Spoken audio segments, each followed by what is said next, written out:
So I'm a very competitive person. And so much so that if you were to sit down and ask me, hey friend, what games do you like to play? The only response you'll get from me is me pointing to my ungodly amount of hours on competitive games. Rust, Sea of Thieves, Counter-Strike, Overwatch 2, God damn, Valorant, dude. Apex Legends, Rocket League, you hate yourself, League don't you? Legends. Actually, never mind. Fuck that game. I know. There's other games out there besides what I had listed on that clipboard, but believe it or not, I was actually a bit adamant about trying any other game. I wasn't always like this, though. I used to play all sorts of games as a really young kid. I remember waking up at my cousin's house after a sleepover, took a little bath and brushed my little baby teeth, had breakfast with the fam, sat on the couch, and whipped out my PSP to play some Ratchet & Clank Size Matters or Little Big Planet. I'd share it with my cousin, and he and I would play for hours. And looking back, those were the days. So where does that leave me now? 12 years later, making a YouTube video about a genre of game that I have never played in my early life, and all because shortly after the age of 10, what was in my hands was then replaced by this. Oh, hold on a second. Winter is the perfect time to cozy up in your home with some hot chocolate and also play a mobile game that you enjoy. That's also available on PC. In this game, which is also completely free to play, there are over 800 champions to collect from different factions, ranging from, what is that? Lizard creatures, elves, orcs, demons, and my favorite, dwarfs. There's also billions of different ways to customize and build your champions so you can adjust them to your liking. You should also highly consider adding Tormund the Cold to your collection. He's my protector because he's a dwarf and I like dwarves. He's also really useful for dealing AoE and clearing waves of enemies. And Jorgid the Breaker, easily one of the hardest hitting champions available in the game, very strong, and I also have him on my shelf. But my favorite champion would easily be Saurus because he looks like me.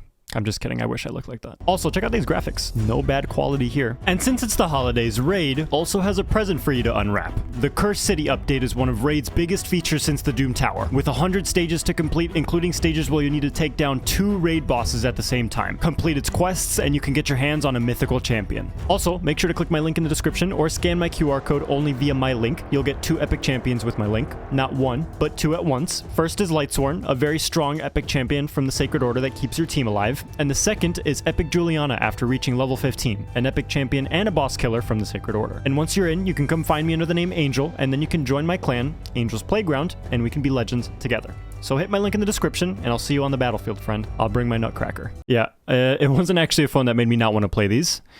It was this. The good old PS3. Hey, what's wrong? And you want to know what game I love to play?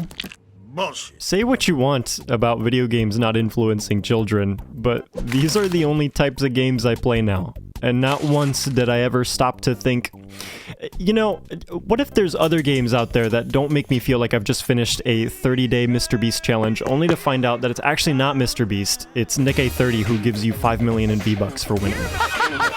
Cozy games were completely out of the fucking question. It feels like I've been trapped by the eldritch gods and have been indoctrinated into thinking that this is all there is. Fuck the cutesy art style and calm and relaxing environment. Here, take this gun and start shooting people. Be the best player you can be. And do it over and over again until you damn near cry. Get the fuck up, Hanzo. You fucking suck. I've been trying to cry, dude. Fuck off. Competitive games can be really frustrating sometimes. I was getting tired of it. God damn it, man. I got like a wife and kid. So, in 2020, Animal Crossing New Horizons released. And it just so happens that I also had a girlfriend at the time. What game is that? Animal Crossing. I think you should play it with me. Animal Crossing? Animal Crossing? The game about walking around and talking to animals and collecting bells to expand your village? This isn't something I'd play. I play shooters. I don't think I'm gonna like this. Yeah, sure, I'll play it. Clearly, I did it for the sake of just spending some quality time with my girlfriend. I bought a whole Nintendo Switch just to play this game, and I was really tempted to think that this was going to be a terrible experience, but I was also tired of playing shooters all of my life. And who was I to judge? Who knows? Maybe it's a good game. And I know that it is now, but I'm really stupid because I really wish at the time that I could have just played like a regular person. I ended up playing for all of the wrong reasons. How many bells you got? Oh, 4,000? I got 50k. What's up? I'm about to sell more of these tarantulas. What's that? Donate bugs to Blathers? What is that? Was there anything else out there for me? Was I just stuck as a comp dweller for all of eternity? No. No, my life is limited. I can't do this my whole life. I'm sick and tired of this. I can't. I need a game where I can just sit down and relax. No stress, something fun and colorful, a game where I can feel at peace with myself and others. I'm tired of screaming at the top of my lungs. So I talked to the gods. Please.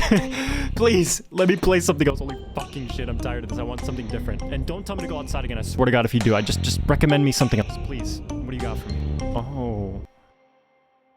What is that? It's a little bit silly to make a video on a topic like this, but this past year, I genuinely was getting sick and tired of the competitive scene. It's also why I made all of my Overwatch content private and stopped uploading videos on it, and started making videos on games that I actually tried and liked a lot.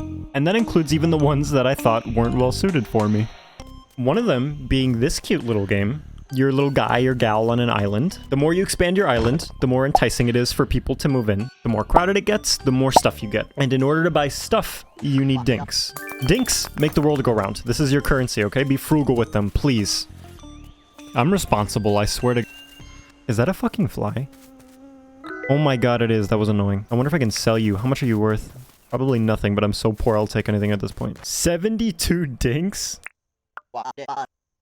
Hell yeah, brother, let's go, thank you. I'll be honest, at this point, I wasn't quite sure what to do. I figured it was like Animal Crossing back when I played it years ago, but I was so clueless on how these games worked that I was just sort of frozen. Okay, so why have one person on an island when you can have two people on an island? What's up, my brother? How you doing? My brother in Christ. What's up? I think the point of the game is to not take your character seriously. I think the point of the game is to get money. I think that's what it is. That's the point of every single game, bro. Oh my god, we're fucked. Progress. Yeah, not a good idea to invite someone who not only doesn't play these games either, but is also completely erratic and needs to constantly be doing something. My assumption right off the bat was that he was going to get bored of the game real fast. Okay, so get some fruit and sell that to get perk points. This isn't to say that the game was bad. It was just not something both of us were used to. You know what? It's actually also really funny because the game actually started to pick up for us the moment we found out that we could kill things. I can actually kill it! One hit. Nice. All right, let's kill the children now. But safe to say that we made progress in the game, though. I had no clue what type of progress it was, but it was progress nonetheless. Come here, Jan. I made you a table saw. You can use it to... Dude, you literally deforested everything around us. Holy shit. True American. True American. Who needs the Amazon if we have Amazon? Am I right? Aww, what a cute family photo. And it was at this point that Jan started to mess around with some settings. Hey yo, dude. Hey, yo, dude. Do you hear me? Do you hear me in proximity? Yeah, I do. Let's do voice activation. You can just, oh my god, my mouth even moves. My mouth moves. Yeah, not my idea, and I wasn't too fond of it either because I could barely hear him, but I didn't have the heart to tell him because he wanted to use it so badly. Actually, do you want to craft the hammer instead? The hammer does more damage, I read. Okay, bye. Regardless, everything was going pretty good. I got a mining license, which allows for the ability to mine minerals in the world, which then in turn allows me to build tools or create more materials, all for the purpose of expanding your little island and putting some fashionable decorations. What the fuck? Jan made a hammer and decided to kill everything he saw in sight. And then I decided that I wanted to actually expand my island, upgrade John the shopkeeper's home from a measly tent to a store, but in order for me to do that, I needed money. Money that I didn't have, and materials that I also didn't have. So I went fishing. I fished a little bit and sold the fish for dinks because I was broke. 950 dinks only? Freaking scam. And then Jan told me to go to sleep for the next day. But then I found a fossil that we couldn't figure out how to sell. Dude, look at this shit! Bro!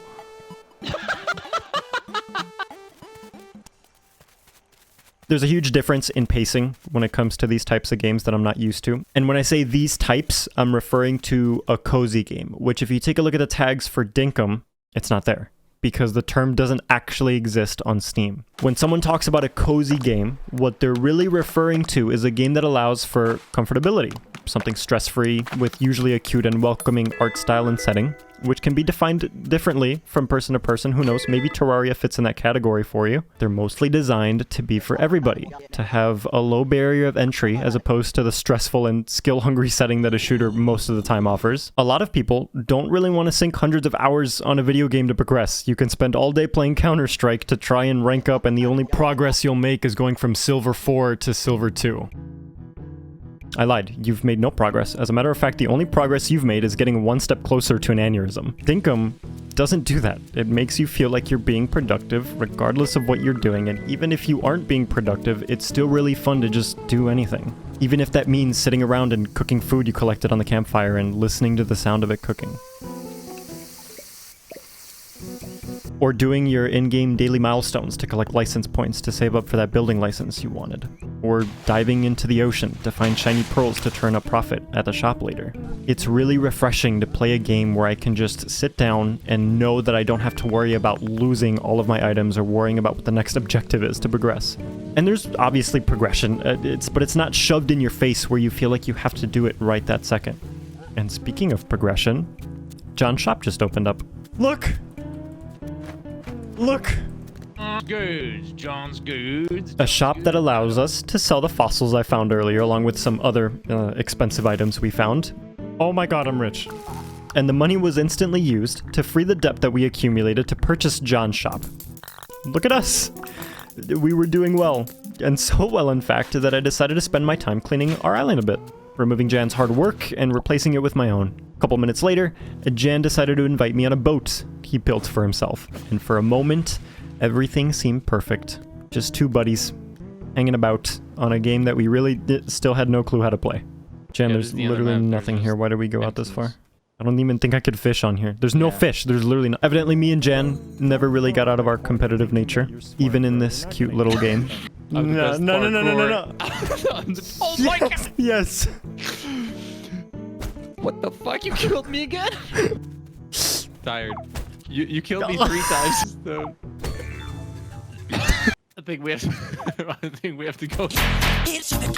And I've also played enough with Jan to know that this was sort of the end of our playtime for that day. But regardless, I've had a change of heart. And I know it's just as unserious as someone complaining about someone cutting in line, although I actually think it's pretty serious to me. It's not often that I talk about how I feel about some video games, but I felt the need to explain what was going on, especially since I have a channel that is kind of showing a timeline of games that I've thoroughly enjoyed since making my decision to stop what I was doing, rather than just spending my time feeling miserable. I'd rather spend my time looking for quandongs on trees. I really do like Dinkum, and so many other games that I've tried since I've stopped obsessively playing only a handful of games. Not that competitive shooters are the worst thing ever. They still have a place in my heart, and I'm still fairly good at them. I just think it's time to close that chapter of my life, at least for now. Maybe something's wrong with me, I don't know. I should go outside, it's been a while. Or maybe not, who knows?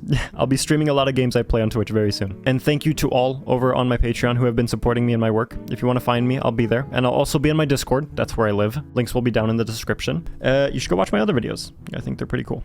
Don't forget to use my Raid Shadow Legends link in the description, or you can scan the QR code that I'm going to pop up on the screen right now to get insane bonuses for new players with an epic champion.